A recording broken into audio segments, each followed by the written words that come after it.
Every Friday night in the 1990s, millions of American families erupted in laughter at Steve Urkel's iconic catchphrase, "Did I do that?" completely unaware that their roaring applause was permanently slamming the door shut on Jaleel White's career.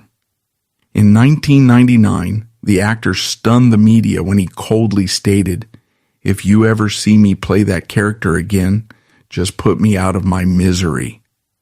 That was not an arrogant soundbite. It was the desperate cry of a young man whose identity had been completely suffocated by Hollywood. He possessed a massive bank account and was swarmed by fans the second he stepped onto the street. But at the feature film casting table, the kid who bled his childhood to make the industry filthy rich was met with absolute freezing rejection. The original blueprint for Family Matters was pitched and greenlit as a grounded blue-collar spin-off of Perfect Strangers. It was built specifically around the character of Harriet Winslow and her working-class Chicago family. The network executives wanted a reliable, family-oriented sitcom that could quietly anchor their Friday night programming block. The pacing was traditional, the conflicts were domestic, and the tone was securely anchored in reality. Then came a single mid-season script that called for a one-off neighborhood nerd to take the daughter out on a date. It was a throwaway role, a minor comedic foil meant to appear for a few minutes and never return. Jaleel White walked onto the sound stage, threw on a pair of oversized glasses, and hiked his pants up to his chest. He delivered his lines with a bizarre manufactured nasal pitch that cut right through the standard sitcom delivery. The live studio audience did not just laugh, they completely derailed the production schedule with their reaction. In the control room above the stage, the network executives immediately saw the needle jump. The standard operating procedure for a broadcast network is to follow the audience engagement, regardless of the artistic cost. Within days, the entire trajectory of a multi-million-dollar production was violently shifted to accommodate this singular reaction. A one-time guest spot was abruptly expanded, then quickly upgraded to a recurring role, and finally cemented as a series regular. The parasite had successfully attached itself to the host. The writer's room was given a clear, uncompromising mandate from the top floor of the ABC building. Every script now had to feature the neighbor kid, and the traditional family narratives were pushed to the margins. Complex storylines about working-class struggles were scrapped in favor of slapstick physical comedy and bizarre scientific inventions. The core adult cast, comprised of veteran actors who had signed on for a completely different show, watched their screen time evaporate. The corporate machine had found a new, highly lucrative fuel source, and they intended to burn it to the ground. At 12 years old, Jaleel White was suddenly the center of a massive television empire. From his perspective, the initial rush of fame was an intoxicating validation of his talent. He was being pulled into limousine rides featured on magazine covers and handed the keys to a prime-time juggernaut. A 12-year-old simply lacks the cognitive defense mechanisms to recognize an industry trap. He felt like the chosen one, completely unaware that he was simply the newest, cheapest battery powering the network. The studio executives were fully aware of the demographic goldmine they had stumbled into with this character. They rapidly expanded the footprint of the show, securing aggressive syndication deals based entirely on the appeal of a single adolescent actor. Jaleel was working grueling hours under the hot studio lights, effectively carrying the financial weight of an entire production crew. He was the reason the lights stayed on, but he had absolutely zero control over the machine he was operating.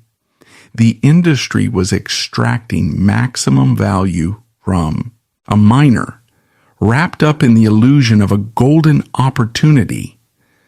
The most insidious phase of this takeover was the rapid commercialization of the character outside the television screen. The network executives understood that sitcom ratings fluctuate, but intellectual property generates hard, continuous revenue.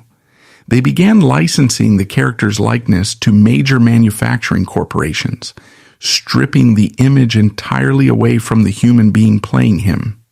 Jaleel's face was suddenly plastered across the cereal aisle of every grocery store in America.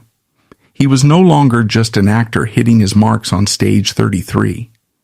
When a child actor's face is printed on a box of Urkelos, a definitive psychological shift occurs in the public consciousness.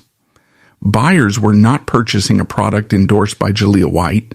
They were buying a piece of Steve Urkel. The manufacturing of pull-string dolls and lunchboxes served to solidify the character as an independent, tangible entity.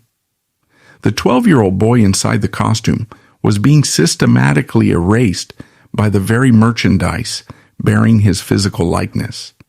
He was becoming a ghost inside his own wildly successful career.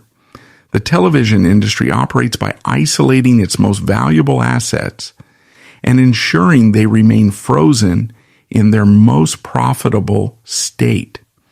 The network needed the clumsy gait, the high water pants, and the screeching voice to remain exactly the same week after week.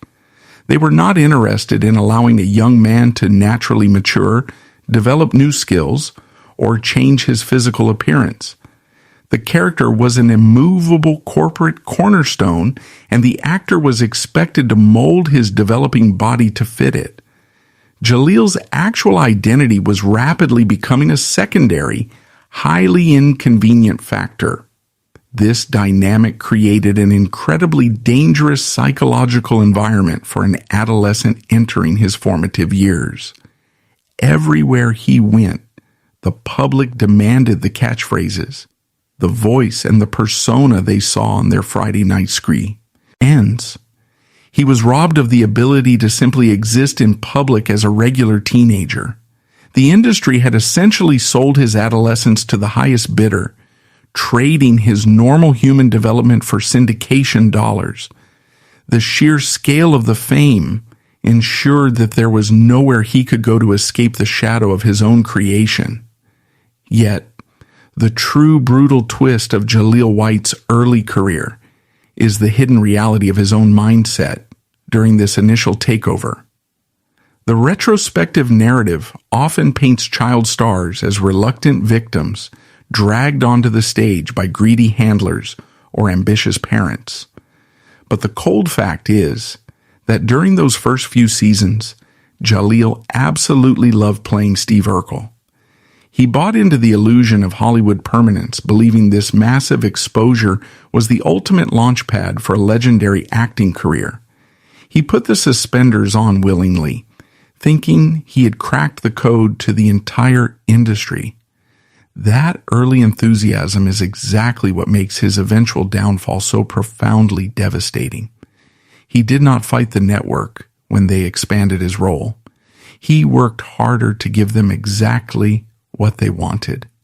He poured his entire soul into a comedic caricature, falsely assuming the industry would eventually reward him with serious, diverse roles. The twist lies in the realization that the harder he embraced the character, the deeper he locked himself inside the cage. He loved the role that was actively eating him alive, completely blind to the fact that Hollywood never intended to let him play anything else. The television industry operates on a very simple mechanical premise when it comes to standard sitcom production. Actors hit their marks, deliver their lines, and rely on the seasoned writers to carry the comedic weight of the scene. Playing a traditional teenager on a Friday night broadcast requires basic memorization and a decent sense of comedic timing. However, stepping into the oversized shoes of Steve Urkel was an entirely different physical discipline altogether. It was the absolute weaponization of a child's anatomy to manufacture weekly, highly profitable punchlines for a massive corporate network. Jaleel White was not simply acting when the cameras rolled on stage 33. He was executing a grueling physical transformation that required twisting his natural posture and locking his joints into an unnatural, clumsy gait. The character's signature walk was a calculated contortion, forcing his knees inward and pushing his pelvis forward while hunching his shoulders. This physical distortion had to be maintained for hours under the intense heat of the massive studio lighting rig.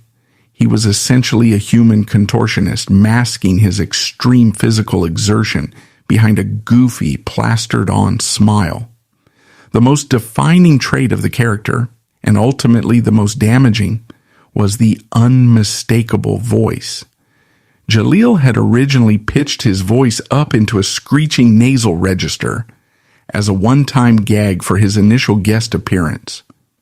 When the network demanded the character return permanently, that temporary parlor trick became a mandatory daily requirement.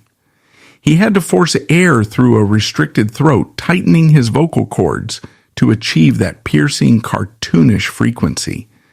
Doing this for a 10-minute audition is a neat trick. Doing it for 9 years is an act of physical self-destruction. Nature is completely indifferent to the scheduling needs and quarterly earnings of a television network. Right around the second season, Jaleel hit puberty, and his biology began a predictable, irreversible process of natural maturation. His natural speaking voice began to drop. His shoulders broadened, and he started growing into a young man. The corporate machine at ABC viewed this natural human development as a direct threat to their most lucrative intellectual property. The network didn't want a developing teenager. They demanded the eternal screeching child that the advertisers were paying top dollar for. This created a brutal, invisible war between a young man's changing anatomy and the rigid demands of the studio executives. Every single day, Jaleel had to actively fight his own vocal cords to force them back up into that unnaturally high register. You can actually hear the physical strain if you watch the middle seasons closely, as the high-pitched squeak sounds increasingly forced and raspy. He was grinding his throat raw, trying to suppress his natural, developing baritone. The industry simply turned a blind eye to the blatant physical toll this daily suppression was taking on his body. The physical constraints extended far beyond just the grueling vocal gymnastics required to hit his marks. The wardrobe department was tasked with ensuring Jaleel's growing frame remained permanently trapped within the silhouette of a massive joke. His pants were hiked up dangerously high and held in place by rigid suspenders that restricted his natural movement and breathing. He was forced into tightly buttoned shirts and thick vision-distorting glasses that became a permanent, oppressive uniform. His body no longer belonged to him. It was a canvas owned entirely by the costume department and the network brass. Adolescence is universally understood as the most critical and fragile phase of male identity formation in any young man's life. Teenagers are desperately trying to figure out who they are, how they fit into the world, and how to command basic respect. Jaleel was forced to navigate this incredibly vulnerable phase while literally dressed as the ultimate cultural punchline on national television. He spent his high school years deliberately acting like a buffoon to generate laughter directed entirely at his own expense. He was actively discouraged from displaying any natural confidence, athleticism, or mature masculinity anywhere near the soundstage. The psychological impact of being constantly laughed at rather than laughed with during puberty cannot be understated by anyone who understands human and development. Jaleel was highly aware that the millions of viewers tuning in were mocking the physical clumsiness he was forced to project. While his teenage peers in the real world were experimenting with fashion and dating, he was locked in a sound stage, tripping over furniture. The character was designed to be annoying, grating, and socially inept, and Jaleel had to wear that social ineptitude like a heavy coat. The industry was actively paying him to strip away his own dignity on television for a massive paycheck he barely controlled. The separation between Jaleel, the young man, and Urkel, the commodity, became a massive, crushing psychological burden. He was a highly athletic, intelligent teenager who played competitive basketball and simply wanted to be viewed as a normal guy. Yet the moment he stepped outside the studio lot, the public immediately projected the clumsy nerd persona onto his actual life. People on the street expected him to snort, hike his pants up, and deliver catchphrases on command like a trained circus animal. The boundary between the human being and the corporate asset completely dissolved in the eyes of the viewing public. Inside the secure walls of the studio lot, the perspective of the network brass was coldly pragmatic and entirely financially driven.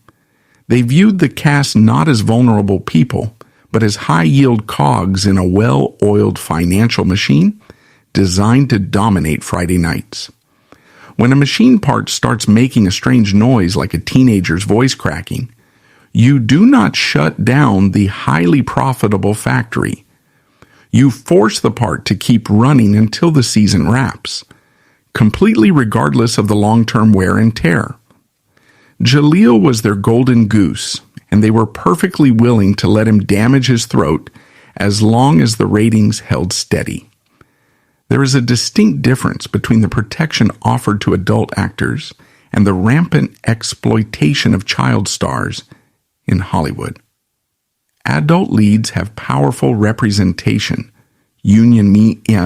muscle, and the heavy leverage to halt production if a stunt or physical demand causes them pain. A teenage boy carrying a massive network franchise has almost none of that practical power on a bustling high-stakes soundstage. Jaleel was surrounded by adults focused entirely on meeting their daily production quotas and keeping the episode budget tight. Complaining about a sore throat was simply not an option when millions of dollars in advertising were riding on his performance. The physical comedy the role demanded also escalated violently as the writers leaned harder into the character's unprecedented popularity. He was constantly thrown into absurd physical scenarios, requiring him to fall over banisters, crash through doors, and perform exhausting slapstick routines.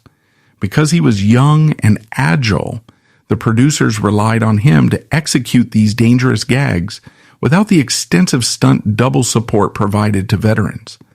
The bruises, the joint pain, and the sheer exhaustion were just the unwritten, unspoken terms of his contract.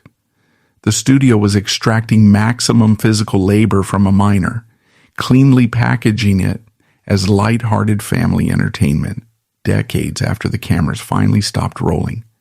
The true, lasting cost of this physical exploitation finally came to light. During a deeply revealing 2024 appearance at a 90s con panel, Jaleel finally laid the grim reality bare for the public. He confirmed to a stunned crowd that forcing the Urkel voice through his teenage years had caused permanent, irreversible damage to his vocal anatomy. His vocal cords bear the actual physical scars of the 9-year marathon he was forced to run for ABC. This was not a temporary inconvenience. It was a permanent physical alteration inflicted by a television show. The entertainment industry has a long, incredibly dark history of treating physical damage as an acceptable cost of doing business. Stuntmen break bones, action stars ruin their joints, and the giant studios write the Hewitt settlement checks without a second thought. But to permanently alter the physical development of a child star in a wholesome family comedy is a uniquely insidious form of corporate negligence. There were no massive explosions or dangerous car chases scheduled on stage 33. The devastating damage was done slowly, day by day, through the forced, relentless manipulation of his own natural voice. The stark contrast between Jaleel's treatment and the standard industry practices of the era is genuinely striking to look back on. Other teen idols of the 1990s were allowed to grow into their looks, using their natural voices and leaning heavily into their maturing appeal. Actors on premium teen dramas were given expensive dialect coaches to perfect accents, ensuring their vocal instruments were protected and developed properly. Jaleel was left entirely isolated on an island of slapstick comedy, expected to manage his own physical preservation without any professional guidance. The network saw his specific, bizarre vocal pitch as a crucial ingredient to their formula, and they absolutely refused to alter the recipe. Hollywood is fundamentally an industry that prioritizes the shiny illusion entirely over the gritty reality. The illusion was a hilarious, awkward neighbor who never quite grew up and always had the perfect, screeching, comedic comeback ready. The reality was a young man quietly enduring chronic physical strain, sweating under heavy studio lights, and damaging his throat for the amusement of millions. The executives sitting in the comfortable, air-conditioned offices above the lot never once had to confront the physical toll. They just checked the overnight demographic ratings and blindly ordered the writers to write more dialogue for the kid in the suspenders. Jaleel's commitment to the role during this painful period demonstrated a raw, unfiltered work ethic. He pushed through the daily discomfort, ignored the physical strain, and delivered the exact product the network was paying for week after week. He essentially sacrificed his own bodily autonomy to ensure the entire crew remained employed, and the show remained a massive hit. But that exact kind of blind work ethic in a young person is exactly what the ruthless studio machine preys upon. They took his unwavering dedication and weaponized it directly against his own long-term physical well-being.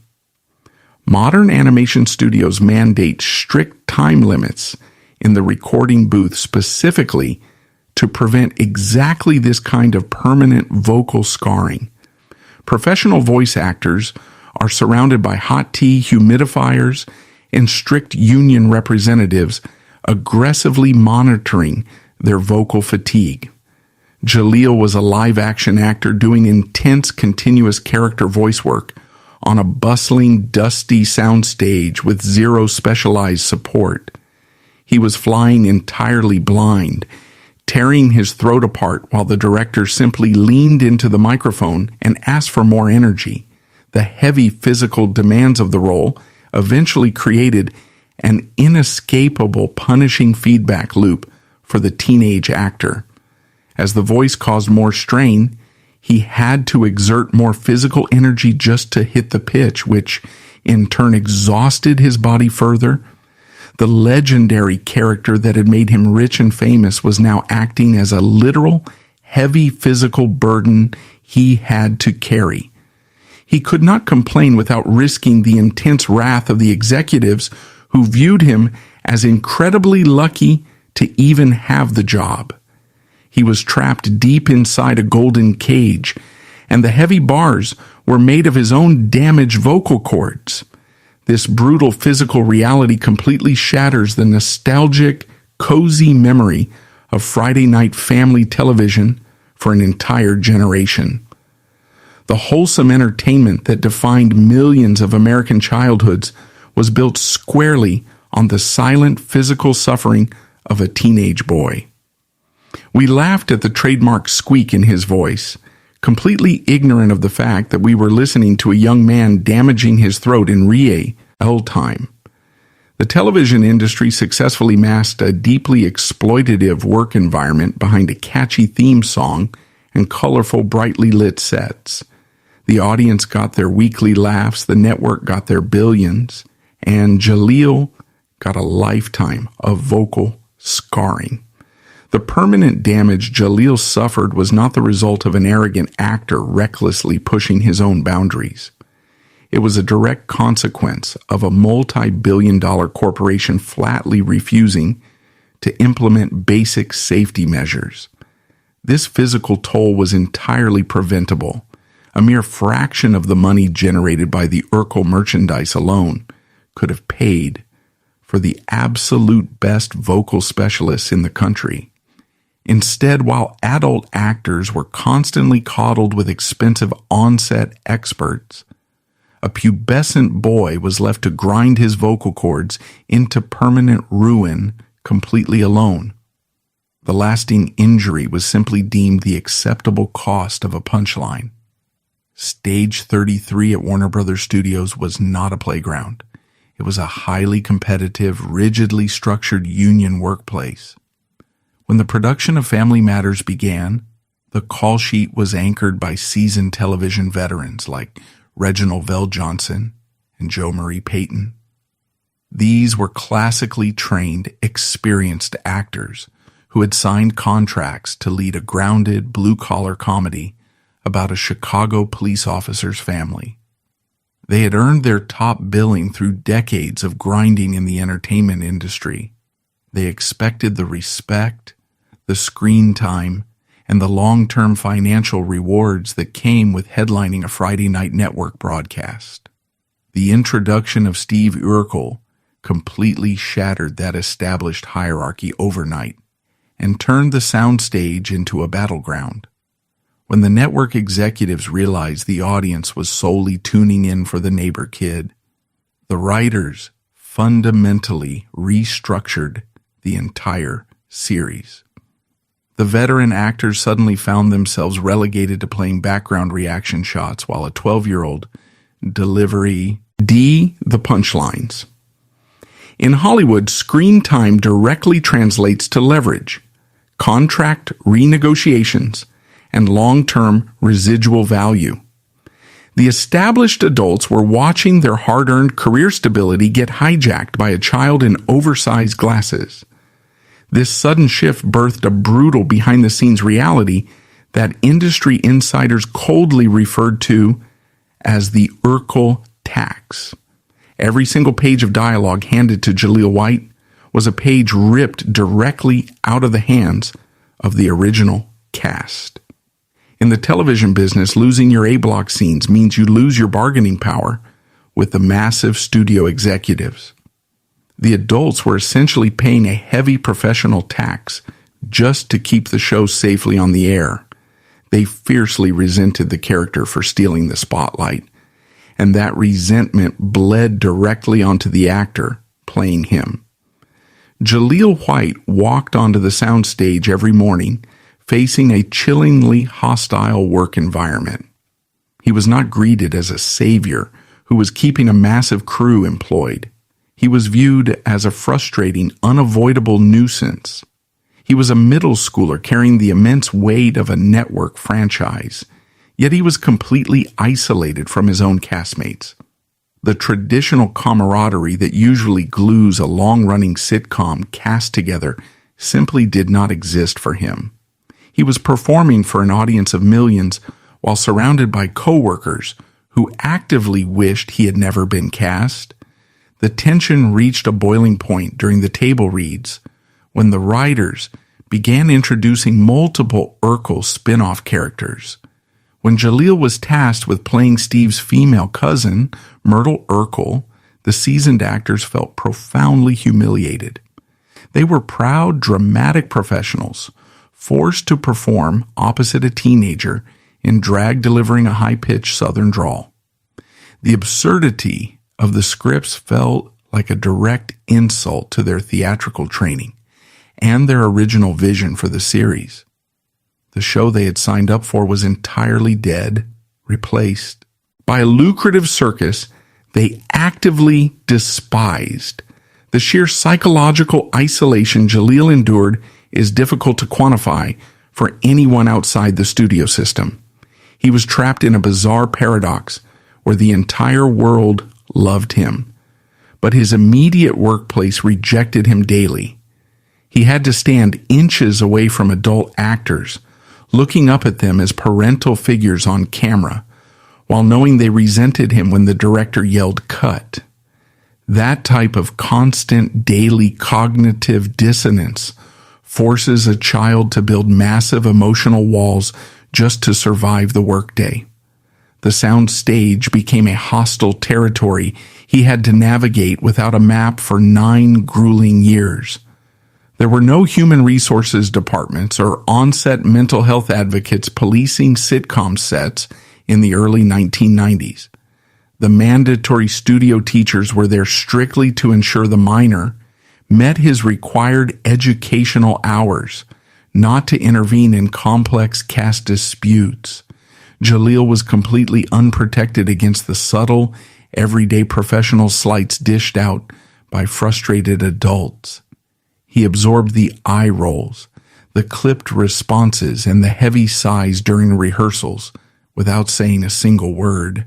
The network had effectively thrown a 13-year-old boy into a shark tank, expecting him to just keep swimming while they counted the money. The veteran cast members were ultimately fighting for their own professional survival against an unprecedented cultural anomaly. They were terrified of being permanently typecast as the mere backdrops to a national catchphrase. This fear drove a wedge so deep that the cast remained fractured for the entire 9-season run of the series. There was no unified front negotiating with the studio, no shared victory laps when the show hit major syndication milestones. It was every actor for themselves, and Jaleel was left stranded on an island of his own massive, unprecedented success. This dynamic completely shatters the illusion of the television family that the network aggressively marketed to the viewing public. A BC ran endless promotional campaigns showing the cast hugging and smiling, selling the idea of a tight-knit, loving ensemble. Behind the heavy soundproof doors of Stage 33, it was a cold, transactional workplace devoid of actual familial warmth. Jaleel was selling an image of unconditional love to the viewers, while experiencing strict conditional tolerance from his peers.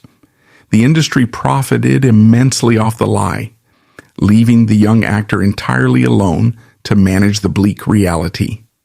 In 2021, Jaleel finally broke his long-held silence regarding the severe friction with his former co-stars.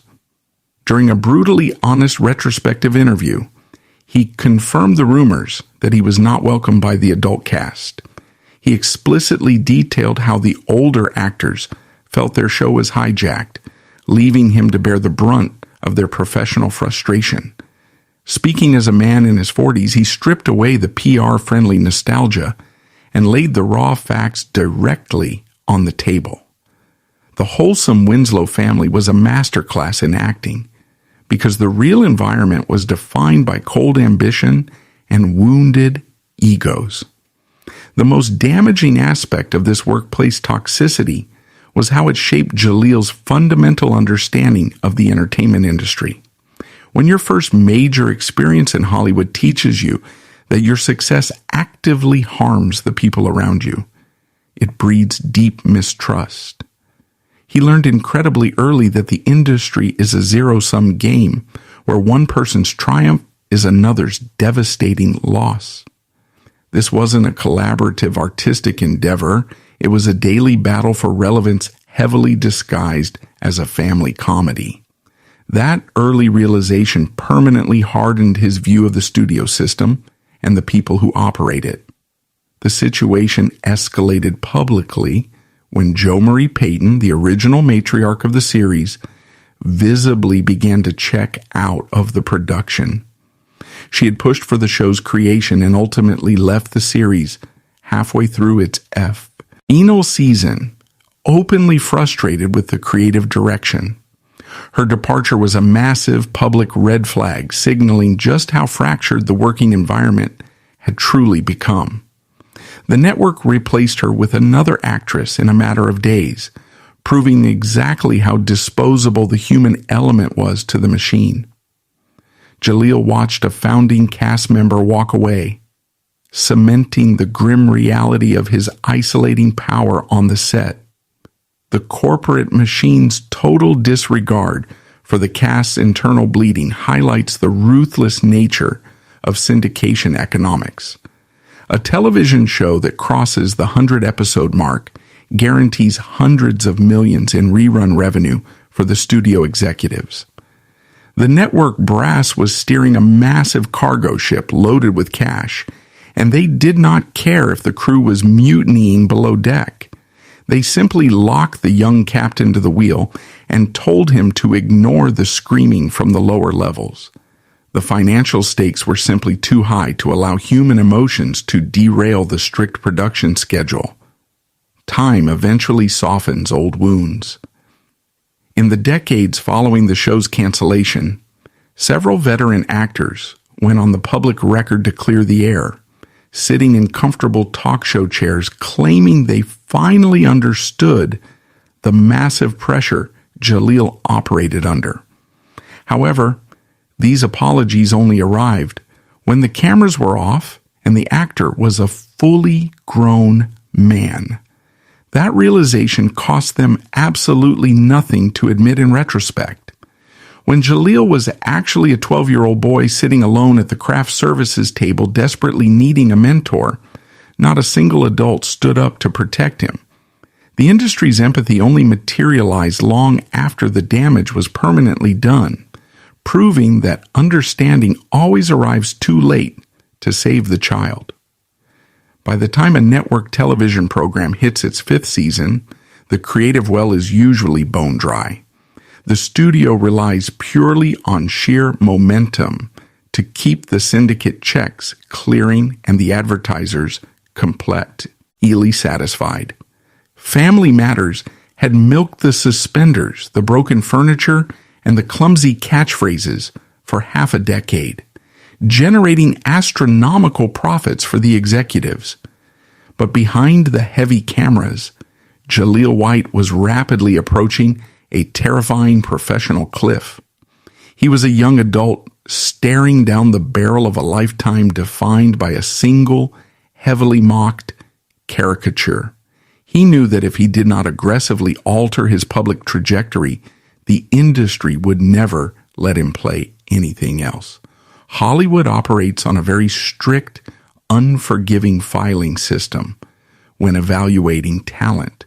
Once a casting director puts an actor in a specific box, they throw away the key and permanently lose the file.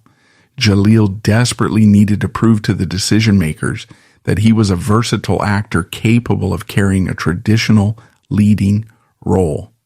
He possessed natural charisma, solid athletic coordination, and a smooth, natural speaking voice that the massive television audience had never actually heard.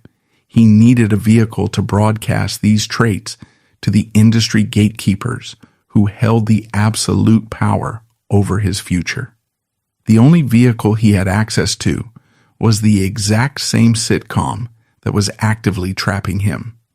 The inception of Stefan Urquel is often remembered by audiences as a fun, creative evolution for a stagnant Friday night comedy block. In reality, it was a highly calculated, desperate gambit by an actor fighting a losing battle for his professional survival. The pitch to the producers was a classic Jekyll and Hyde scenario, allowing Jaleel to shed the nerd persona for brief, designated narrative windows. The executives agreed to the shift because it offered a fresh promotional angle to juice the mid-season demographic ratings. They saw a highly marketable new hook for advertisers. Jaleel saw an emergency exit hatch from his own career. When Stefan made his national debut in the fall of 1993, the physical transformation was deliberately jarring to the viewers. Jaleel walked onto the set without the thick glasses, wearing expensive designer clothes, and projecting a suave, commanding physical presence. He dropped the screeching pitch entirely and spoke in his natural, smooth baritone delivery. The live studio audience erupted in genuine shock, screaming for a young man they had watched grow up, but were seeing clearly for the very first time. For a brief, intoxicating moment, it felt like his massive creative gamble had actually worked. But the entertainment industry is incredibly adept at co-opting an actor's personal rebellion and turning it into just another profitable product line. Jaleel thought he was breaking the mold, proving to the world that he was a serious, capable leading man ready for dramatic scripts. The network executives, however, simply saw Stefan Urquel in a slightly more expensive outfit. They aggressively promoted the new alter ego, printing updated posters and spinning up a completely fresh line of retail merchandise. Jaleel was not escaping the massive franchise. He was just doing the free labor of adding a new wing to his own prison. The central paradox of the Stefan era became one of the most frustrating psychological traps a young actor can fall into. The charm and the swagger only worked because of the deeply established contrast with the absolute loser. Jaleel was utterly dependent on the exact character he was desperately trying to destroy. To the powerful feature film casting directors across town, this charade did absolutely nothing to improve his standing. They did not see a young dramatic heavyweight ready for a serious script. They saw a veteran child star executing a clever sitcom gimmick. Stefan did not prove Jaleel was a dramatic powerhouse. It just proved to the studios that he was exceptionally good at playing Steve Urkel in all his various forms, permanently highlighting the impenetrable concrete walls of his casting cage. As the show pushed relentlessly into its later seasons, the desperation of the writer's room began to actively sabotage Jaleel's remaining credibility. The grounded working-class family dynamics were entirely abandoned, quickly replaced by absurd science fiction plots to explain Stefan's continuous appearances. Jaleel was forced into completely ridiculous storylines involving cloning machines, teleportation devices, and cartoonish laboratory accidents. The production devolved into a live-action comic book, completely erasing any remaining artistic dignity the original premise ever held. He was trying to build a serious theatrical resume while standing inside a prop transformation chamber covered in fake smoke. This harsh descent into slapstick sci-fi required Jaleel to essentially act opposite himself for entire production weeks. He would shoot a complex scene as Stefan, then run straight to the makeup chair, put on the heavy suspenders, and shoot the reverse angle. It was an exhausting, highly technical marathon that doubled his physical workload without fundamentally changing his industry status or his paycheck. The network was efficiently extracting two distinct leading performances out of a single actor, reaping double the ratings on a frozen budget. He was literally working twice as hard to dig himself twice as deep into the typecasting hole. You must understand the deep psychological toll of constantly switching between a humiliating caricature and your actual natural persona under bright studio lights. Jaleel was finally giving the audience his real voice and his real face, but they still aggressively demanded the nerd return by the end of the half hour. The network strictly mandated that the physical transformation could never be permanent. keeping the core asset completely safe. Stefan was only allowed to exist on a strict timer, heavily reinforcing the idea that Jaleel's true self was just a temporary anomaly. The core commodity was always the nerd, and Stefan was just a rented vacation. Meanwhile, his peers in the industry were trans, itching cleanly into major film roles and mature, critically acclaimed television dramas. Will Smith was moving from a brightly colored sitcom into massive summer blockbusters, shedding his Fresh Prince persona completely and permanently. Jaleel was stuck inside a Burbank soundstage, arguing with his own fictional clone over a science experiment gone horribly wrong. The contrast in career trajectories was stark, glaring, and incredibly bitter for an actor who knew he had the raw talent to compete. He was anchoring a massive hit show, yet he was completely frozen in professional amber.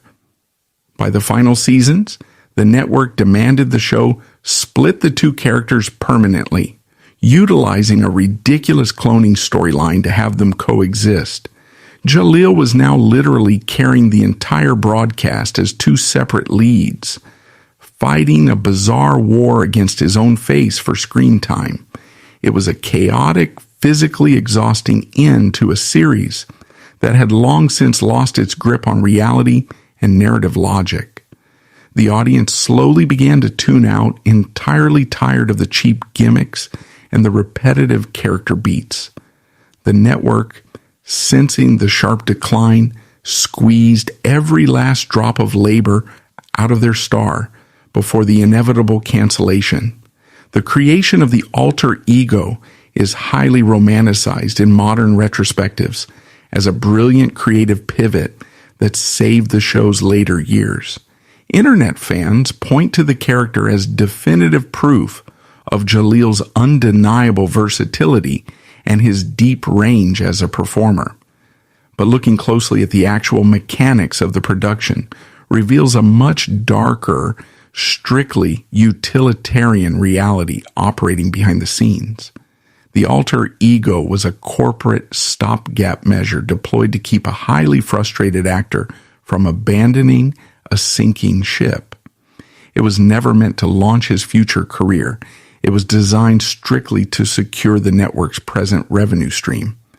The entire narrative surrounding this transition has always been framed around Jaleel's deep artistry, desire to break out of the nerd mold. The viewing public believed he created Stefan strictly because he hated the heavy suspenders and wanted to be seen as a cool, attractive adult. This creative rebellion makes for a great Hollywood story about a dedicated artist fighting the system for his own professional dignity. The industry loves a narrative of creative frustration as it cleanly masks the harsher, uglier realities of television production quotas. But the actual genesis of the character was not born entirely from a brainstorming session in the writer's room. The grim, hidden reality behind the creation of Stefan Urquel strips away the comforting illusion of creative control completely. The writers did not introduce a smooth-talking alter ego simply to give Jaleel a chance to flex his acting muscles or improve his resume. They engineered the transformation out of absolute urgent medical necessity mandated by the actor's failing biology. By the 5th season, the high-pitched Urkel voice was inflicting severe, unsustainable physical damage on the young actor's vocal cords. His throat was physically failing him, and the studio had to find a narrative excuse to let him use his natural register before he lost his voice completely. This harsh medical fact forces a brutal reevaluation of the entire Stefan era and the legacy it left behind. The defining creative risk of Jaleel White's career was not an arrogant demand for more glamorous screen time or better wardrobe options. It was an emergency intervention because the corporate machine was literally grinding his vocal anatomy to dust for cheap laughs. He wasn't running away from the character solely because he hated the nerd persona. He was running because his physical body was sending out a desperate distress signal. The ultimate twist is that his boldest attempt to escape the role was dictated entirely by the sheer physical trauma the role had already inflicted.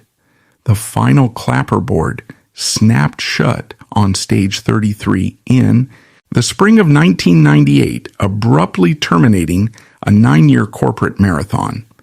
The network executives packed up the highly lucrative syndication contracts and immediately shifted their focus to the next crop of cheap, easily controlled young talent. The massive sets that defined a generation of Friday nights were quickly dismantled and thrown into a studio dumpster to make room for a completely new pilot. Jaleel White walked off the Warner Brothers lot as a 21-year-old man, completely unaware that his professional acting obituary had already been drafted. The industry had efficiently extracted its billions from his childhood, and they had absolutely no intention of inviting him into their adult sandbox. In the brutal mathematics of Hollywood casting, massive television fame is frequently a terminal disease for a serious dramatic actor. A leading man needs to remain a relatively blank canvas, allowing the audience to project completely new complex realities onto him with every single film. Jaleel was not a blank canvas. He was a heavily branded, aggressively marketed billboard for a very specific, deeply uncool corporate punchline. When a film producer looked at his headshot, they did not see a versatile performer capable of anchoring a gritty thriller or a premium procedural drama. They immediately heard the canned laughter and the screeching voice, making him a walking financial liability for any serious dramatic script. The sheer mechanics of this professional erasure are cold, deliberate, and entirely driven by risk management at the highest levels. A studio executive greenlighting a $40 million dramatic picture will never hire an actor who pulls the paying audience out of the reality of the story.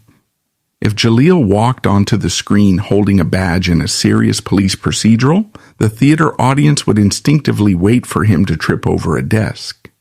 The studio executives knew this unavoidable fact, so they universally refused to take the massive financial risk of putting him in a serious room.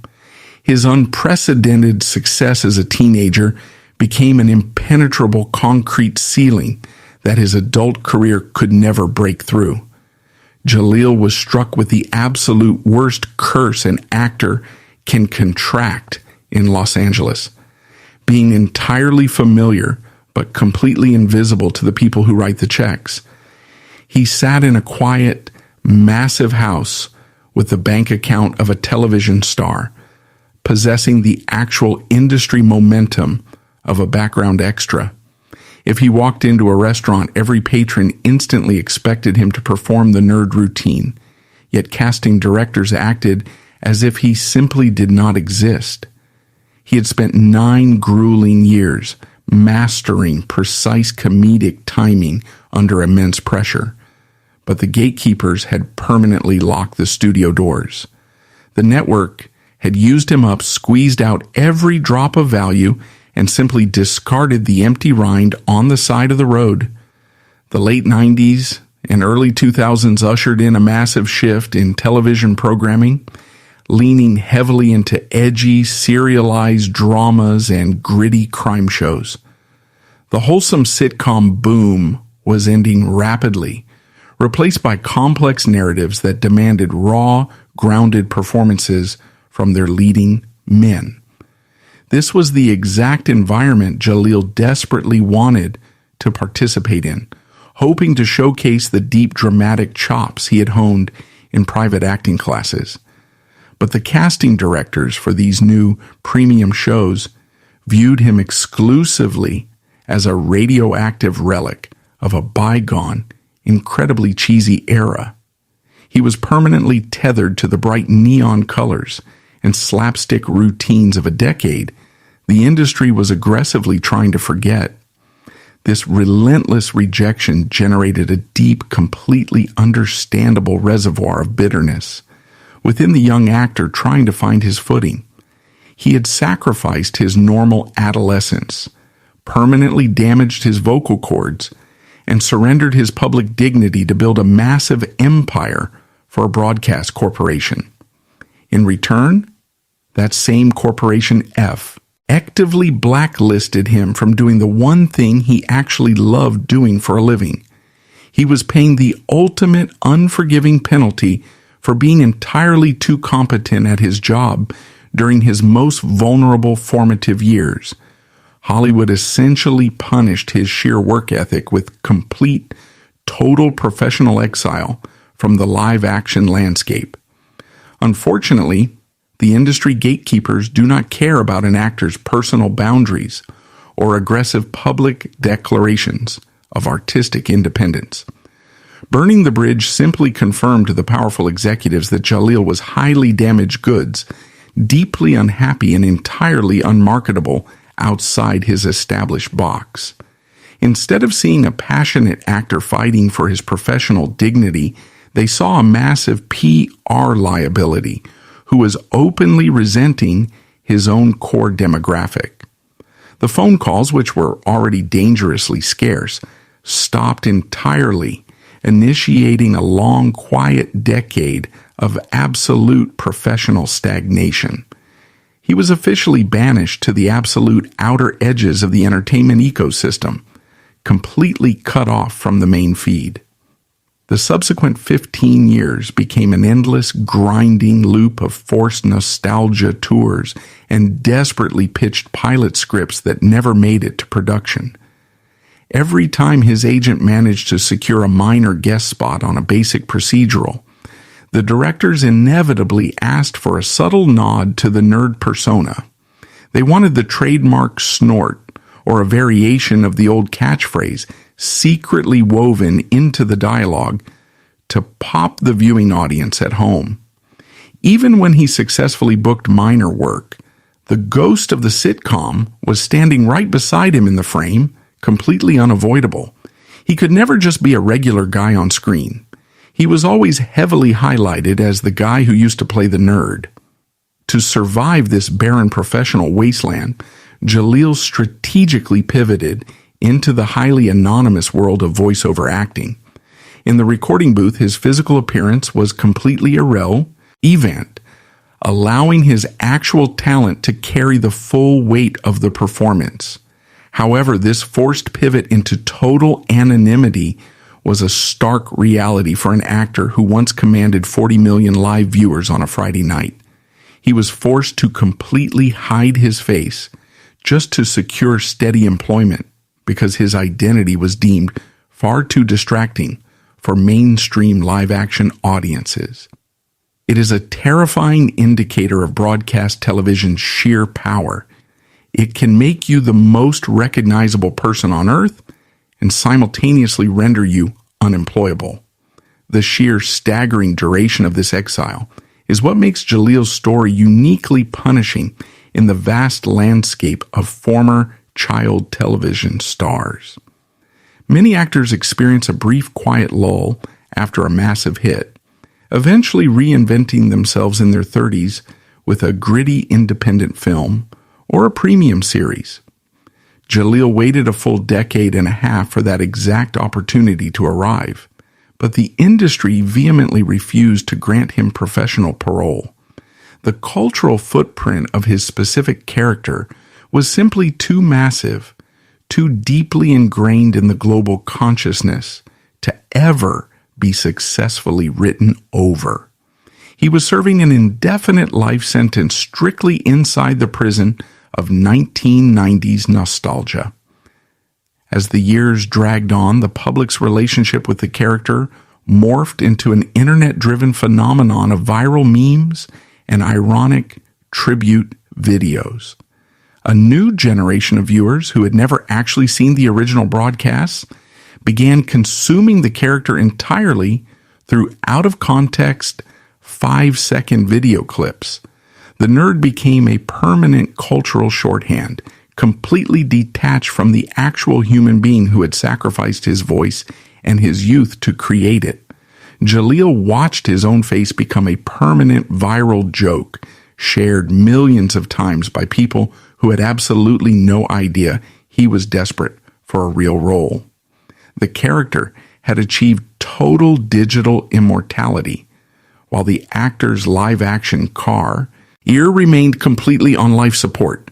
The heavy psychological resilience required to endure 15 years of this specific type of professional purgatory is genuinely staggering to contemplate.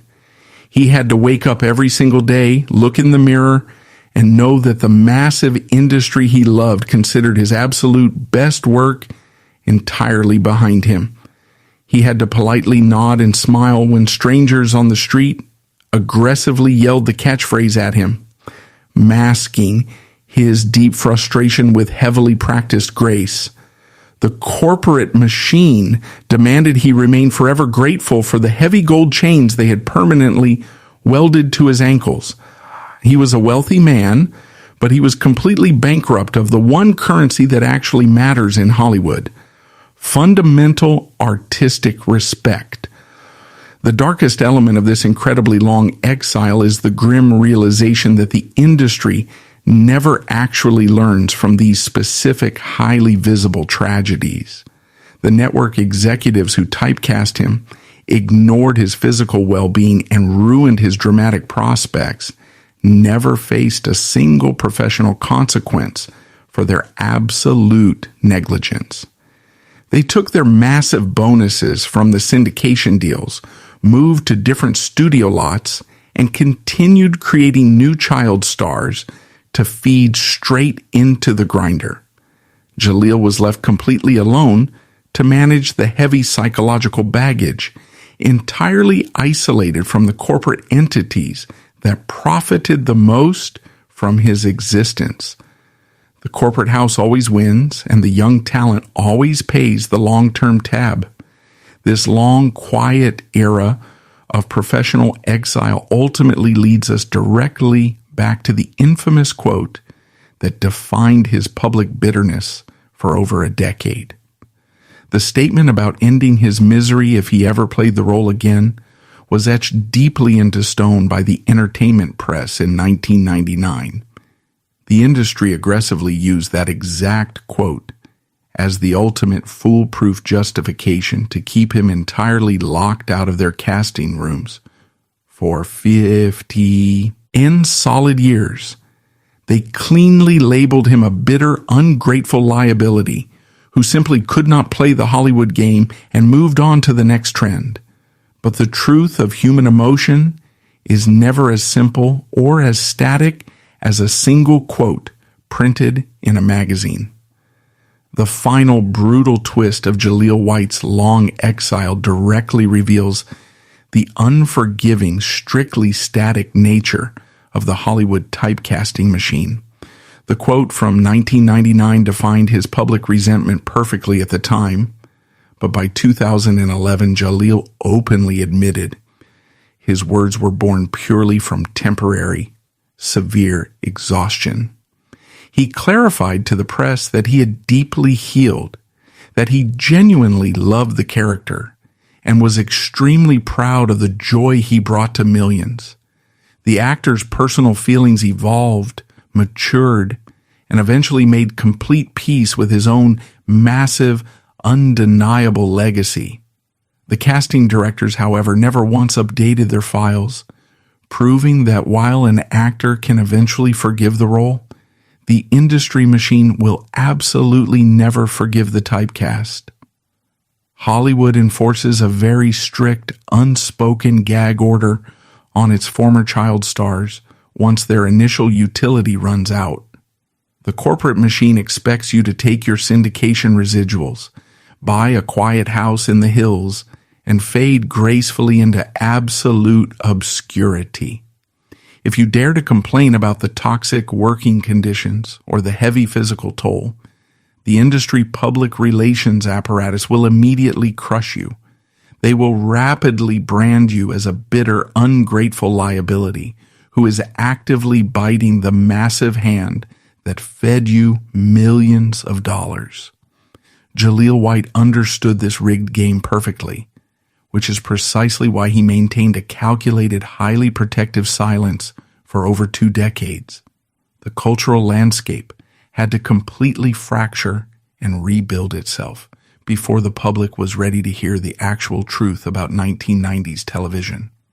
Audiences spent 20 years fiercely protecting their warm, nostalgic, icy memories of the Friday night broadcast, blocks they grew up watching with their families.